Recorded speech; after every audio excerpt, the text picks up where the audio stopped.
안녕하세요. 저는 요즘 우리 남편 덕분에 정말 효녀가 된 것 같습니다. 왜냐고요? 우리 자상하고도 섬세한 남편은 저뿐만 아니라 제 친정엄마한테도 신경을 써줍니다. 친정엄마가 어디 아프시다고 하면 바로 병원으로 모시고 가지고 뭐 먹고 싶다고 저에게 얘기를 해서 남편에게 말을 하면 남편이 바로 알아듣고 바로 음식점을 예약을 하고 그럽니다. 그리고는 다음부터는 저한테 직접 말씀하시라고 굳이 집 사람에게 말해서 부담 느끼게 하면 저도 그런 거 싫다고 말을 합니다. 세상 어떤 남자도 부럽지 않을 만큼 저한테도 저희 친정엄마한테도 잘해주는 우리 남편을 저는 너무 자랑스러워합니다.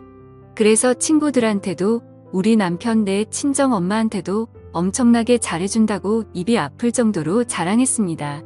니네 남편은 평생을 살아도 친정에 뭐 해다 준 거 있냐고 하면서 애들이 절 재수없어 할 때까지 자랑을 했습니다.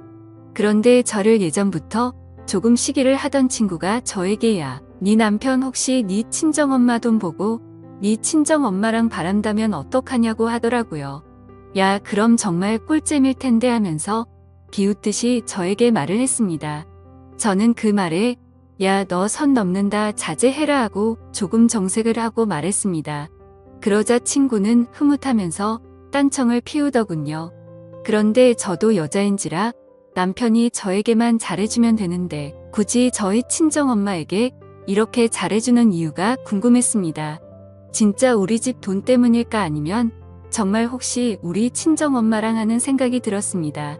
저는 그래서 친정엄마랑 남편이 그런 사이인지 아닌지 확인을 하기 위해 조금 남편의 뒤를 밟았습니다. 그런데 정말 제가 그동안 몰랐던 것들을 알게 되었습니다. 남편은 그동안 저 몰래 저희 친정엄마를 자주 만났던 거예요. 친정엄마는 사실 다른 나이 드신 주부와는 다르게 조금 젊어 보이고 관리를 아주 잘한 편입니다.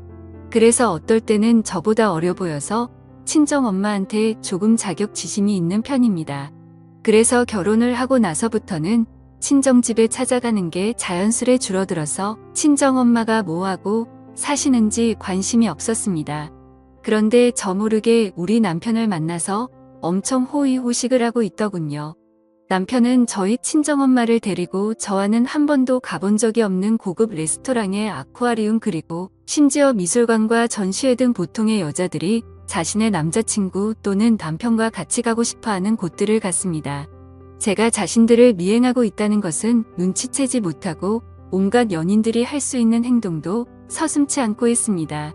손을 잡는 것은 기본이며 얼굴에 뭐가 묻었으면 그 크기 큰 손으로 자신에게는 장모인 여자의 얼굴을 살포시 잡으며 휴지로 닦아주는 그런 행동까지 했습니다. 그리고 더욱 저를 부들부들 떨리게 하고 열이 받게 한 것은 호텔이었습니다. 저도 남편과 살면서 한 번도 가본 적이 없는 호텔이었습니다. 집에서 그냥 밥 먹거나 여행을 가도 그냥 당일치기로 갔다 오는 것을 좋아하는 남편이었는데 제가 알던 남편은 다른 사람이었습니다. 자기 장모와 함께 있는 남편 놈은 활짝 웃으며 어떤 호텔이 좋을까 또는 장모에게 자기라고 부르며 어느 호텔을 가야 더 좋은 서비스를 받을 수 있을까 등등 저한테는 전혀 보이지 않았던 모습들을 보이며 저를 더욱 비참하게 만들었습니다. 저는 그렇게 둘이 미행하던 도중 갑자기 너무 비참한 나머지 도중에 집으로 돌아왔습니다. 나는 이제 남편에게 관심거리 중에 10분의 1 정도도 차지하지 못하는 건가 하는 생각과 함께 정말 남편을 어떻게 해야 하지 온갖 생각이 들었습니다. 바로 그 순간 집 현관 도어락 비밀번호를 누르고 남편이 들어오는데 저는 눈이 돌아버려서 제 옆에 있던 석고상을 남편에게 던졌습니다. 그 석고상은 정확히 남편의 머리에 맞았고 남편은 결국 119 구급차에 실려가게 되었습니다. 저는 구급차에 따라 타고 병원으로 이송이 된 후 남편이 응급실에 누워서 치료를 받는 도중에 그냥 병원을 나왔습니다. 그리고 제 친정엄마에게 가서 당신이 잘 가지고 놀던 내 남편이 지금 병원에 있으니 한번 가보라고 그렇게 말했습니다. 친정엄마는 사색이 되어서 병원으로 달려갔고 저는 제 집으로 가서 커피를 마시면서 어떻게 상황이 발전해 가는지 기다렸습니다. 저에게 아무 연락도 하지 않는 친정엄마는 제 남편을 데리고 집으로 왔습니다. 자신이 바람을 핀 남자를 데리고 남자의 와이프이자 자신에게는 딸인 사람의 집에 와서 잘도 챙겨주더군요. 저는 그런 여자를 보고 저를 낳아준 제 엄마라는 사실도 잊은 채 그녀의 얼굴에 물을 끼얹었습니다. 그때 손에 남편의 얼굴을 닦아줄 물이 담긴 대야통이 있었는데 그게 날아가서 온 집안 바닥이 물바다가 되었죠. 친정엄마는 저를 보며 이게 무슨 짓이냐고 저를 보며 말했습니다. 저는 제 친정엄마에게 얼굴에 철판을 깔아도 유분수지 딸이 떡하니 앞에 앉아있는데 딸의 남편하고 그렇게 바람을 피냐고 그러자 그 순간 친정엄마는 저를 노려보던 눈빛이 조금 흔들리더군요. 도대체 당신의 머릿속에는 뭐가 들었냐고 그렇게 남자가 굶어서 딸의 남편이라는 것도 있고 그렇게 남의 남자를 건드리냐고 소리를 질렀습니다. 친정엄마는 그 말을 듣고 얼굴이 축 처지는 표정을 지으며 식탁에 앉아 있었습니다. 그리고 나서 그래, 네 아빠는 날 여자로 보지도 않고 이제는 그냥 식모 취급을 하는데 나도 여자다. 남자한테 사랑을 받고 싶고 잠자리를 하고 싶었다.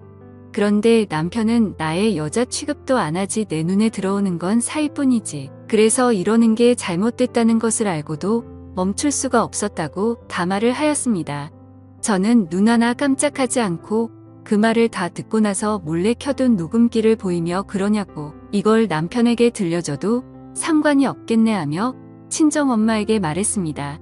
단순히 자신의 욕구를 채우기 위해서 자신의 딸의 남자를 만났다고 하면 남편은 뭐라고 하려나 하고 친정엄마를 협박하자 친정엄마는 제발 그러지 말라고 저에게 빌었습니다. 저는 그 소리에 당신은 이미 남편을 버리고 다른 남자와 바람을 핀 불륜녀에 불과하고 친딸의 남자와 간통한 것에 불과하다고 말을 하며 그냥 다 필요 없고 아빠한테서도 나한테서도 그냥 떠나라 하고 말했습니다. 친정엄마는 그 소리에 나 이렇게는 못 끝낸다. 제발 살려달라고 하는 도중에 방문이 열리며 남편이 붕대를 감은 머리를 손으로 짚고 비틀거리며 나왔습니다. 남편은 저에게 자신이 잘못했다고 장모님은 아무 잘못도 없다고 말하며 이건 둘의 문제지 장모님의 문제가 아니라고 했습니다. 저는 장모님을 보며 일단 집으로 돌아가라고 말을 했습니다. 저는 다시 열이 뻗쳐서 남편에게 온갖 물건을 던졌습니다. 이제 치료를 받고 돌아와 아직 몸이 온전치 않은 남편은 제 손에 그냥 나가 떨어지더군요. 저는 결국 머리끝까지 화가 나서 집을 모두 부셔버렸습니다. 식탁에 깔린 유리며 전기밥솥 TV 등등 보실 수 있는 것은 다 때려 부시며 집안을 난장판으로 만들어 놓고 나서 헉헉거리면서 소파에 앉아 있었습니다. 저는 남편과 친정엄마에게 나가라고 소리쳤습니다. 나가서 둘이 아주 잘 살아보라고 그리고 나중에 가서 후회해 보라고 하고는 제 방으로 들어갔습니다. 그리고 침대에 누워서 울었습니다.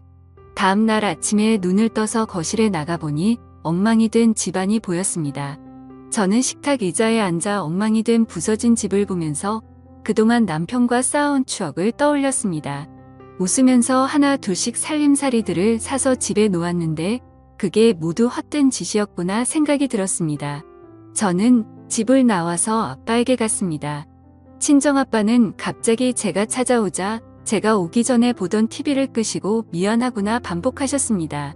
이미 아버지도 아시고 계셨지만 어찌할 수 있는 방법이 없어 그냥 지켜보고만 되셨던 것입니다. 저는 친정아빠를 붙잡고 울면서 우리는 왜 이렇게 살아야 할까 하고 분한 마음을 표현했습니다. 친정아빠는 그런 저를 보고 이제 다 필요 없다. 이제 꼴도 보기 싫고 그냥 너랑 나랑 이렇게 살자고 했습니다. 저도 친정아빠의 말을 듣고 그러자고 했습니다. 저는 친정아빠의 도움을 받아서 남편과 살던 집을 수리해서 부동산에 팔려고 내놓았습니다. 그리고 저는 짐을 챙겨서 아버지의 집으로 들어갔습니다.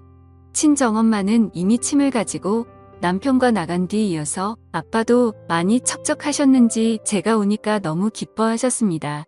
저는 그날부터 남편과 친정엄마를 잊고 살고 있었습니다. 대신 가슴 한 칸에는 작은 마음을 풀고 있었습니다. 만약 다시 내 눈앞에 둘이 나타난다면 정말 그때는 둘을 죽이고 내가 살인자가 되고 말지. 그들이 행복해하는 모습을 못 본다고요. 이런 일이 세상에 존재하는 일일까 하는 마음으로 꾸며낸 이야기라고 생각하겠죠. 하지만 실제로 겪은 사람은 정말 지옥보다 더 심한 고통을 겪으면서 살고 있습니다. 여러분은 이런 일을 겪지 않으셨으면 하는 마음과 함께 여러분에게 조언을 드립니다. 여러분의 가정은 여러분들이 지키는데 가장 좋습니다.